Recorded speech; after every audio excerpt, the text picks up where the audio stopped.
I've said a few times before how important it is to actually read comics. I'm not saying you must read comics to appreciate a character. You can be a Superman fan and only watch the films. You can love Batman and only play the Arkham games. That doesn't stop you from being a fan. But if you want to understand specific storylines or aspects of a character, it is truly important to pick up the book and read it yourself. Recaps and bullet point notes are great, but nothing beats that personal connection of experiencing the story. I've been trying to figure out for a while how to best explain this. It's been a subject I've spoken about with a few friends, but it's still a difficult idea to get across in the space of, say, a tweet. It's something that can be taken the wrong way, like I'm saying that you can only be a fan if you actually read comics. This is why I have this long rambling introduction, just to ensure we are all on the same page going in. And I don't get people in the comments shouting, "How dare you say I'm not a Daredevil fan because I don't read the books?" I mean, let's face it, now that I've said that, someone will type it. Back on topic. At the time of writing this, it is currently the holiday season, and a goal of mine during this break is to get through my backlog of comics that have built up while I've been teaching and studying. While trying to find a starting point, I stumbled across this image on Twitter. I couldn't find a source for the image on the original tweet, so I did some reverse image searching and found that it came from Red Hood and the Outlaws, run by Scott Lobdell at the beginning of the DC Rebirth. I haven't really read any Red Hood comics, but I do have experience with Jason Todd as Robin. If you've been on the internet researching Batman and his young sidekicks, you will come across Jason Todd through things like history of videos, recaps, and just notes about him on wiki articles. You'll probably come across 7 key facts about Jason. 1. He died. 2. He got better. 3. Fans voted on whether or not Jason would die in the Death in the Family storyline. 4. His death was caused by the Joker beating him to within an inch of his life with a crowbar, then blowing up the building they were in. 5. He's a brat. 6. Batman found him because he was stealing the tires off the Batmobile.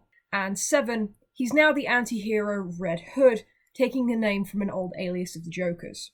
But outside of that, he's not really spoken about much in terms of his career as Robin. It's actually pretty easy to read his entire run as Robin in just a few days. The whole thing can be read across just 4 trade collections: Batman Second Chances, Cape Crusader Volume 1, The Cult, and Death in the Family. It's only 22 issues plus the 4 from The Cult, and even then you can skip The Cult and you're not missing a lot of Jason's story. Although, please don't skip The Cult, it's amazing.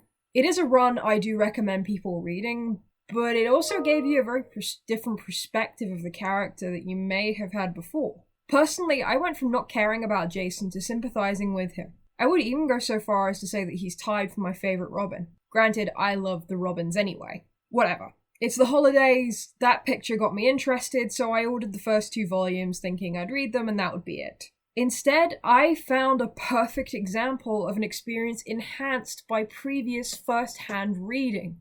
Thank you! Being a Rebirth book, the trade does open with almost a primer for new readers. In this case, it's a recap of the story we all know about Jason Todd. Found on the streets trying to steal the tires off the Batmobile, taken in by Bruce Wayne, made into the second Robin, then finally killed by Joker before being resurrected years later. It's a good little introduction to get a new reader up to speed, and I do deeply appreciate this. I grew up on British reprints of DC and Marvel comics, and the back of the inside covers had little recaps of the characters that reprints focused on. It was extremely helpful as a kid. But moving on to the first actual issue of the book, would you see Jason saving the life of an elderly lady named Mark Gunn. This is a very brief explanation of who she is, but to me, this triggered an emotional response. Contrary to the story told in recaps, it wasn't just a case of Jason being caught by Batman and then automatically being adopted. Batman knew that he needed to get Jason off the streets, and even saw how Jason was living, all on his own. Batman's original solution was to take Jason to a place he thought would keep Jason safe. One that would hopefully also give him a better life. Ma Gunn's home for wayward boys. Ma Gunn seems like a kind old lady running this place out of the goodness of her heart, even showing Batman several young men who swore that Ma had really helped them.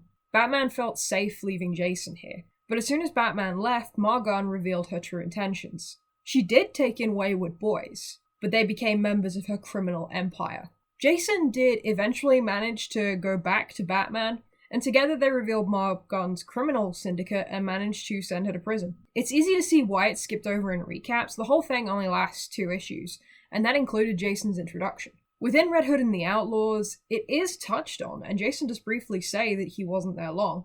But having read his actual experience there, you remember just how terrified Jason was by the experience, and how much it not only affected him, but helped to reaffirm Jason's feelings that people just can't be trusted. It was a small moment, but when you add first-hand experience and emotional resonance, it becomes impactful. The plot of this first arc saw Red Hood infiltrate Black Mask's gang in order to figure out why the mayor was infected with a techno-organic virus. Of course, this run-in with Black Mask gets Batman's attention, leading to a confrontation in Jason's secret hideout, during which Batman brings up the idea of were Red Hood to take a life while undercover, Batman would come after him the same way he would any other criminal. This argument, and even moments Jason has later on with Black Mask, harkens back to one of the most important issues in Jason's original run as Robin, Batman number 424, The Diplomat's Son.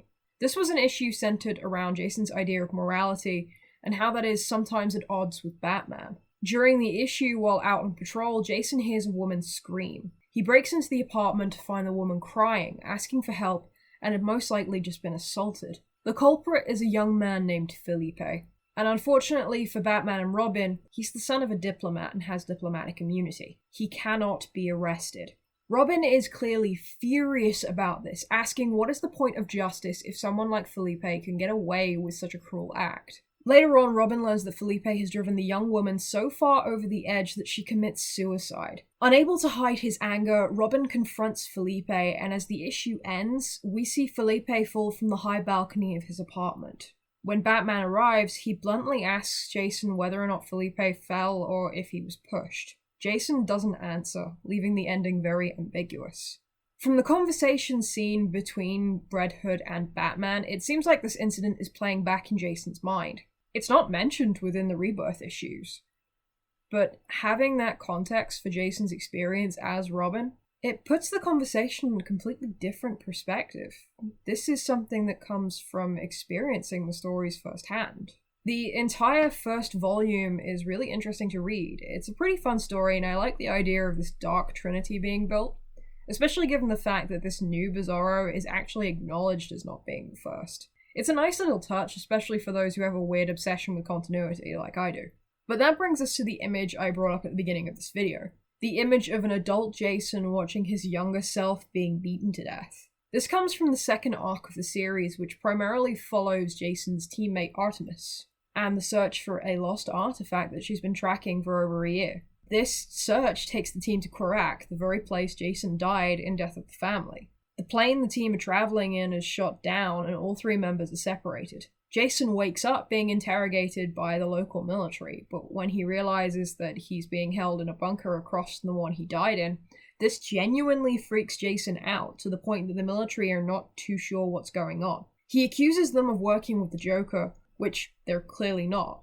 It's genuinely heartbreaking seeing Jason have this intense PTSD. He's already on edge for having to revisit Korak, but now he's staring his biggest tragedy in the face all on his own. For people who know what happened, they get the reference. They know it's referencing Jason's death, and they know how it happened. But for those who read the story and remember that crowbar coming down on Jason over and over again, the way he pleaded for someone to help him, it's like you're experiencing that flashback with him.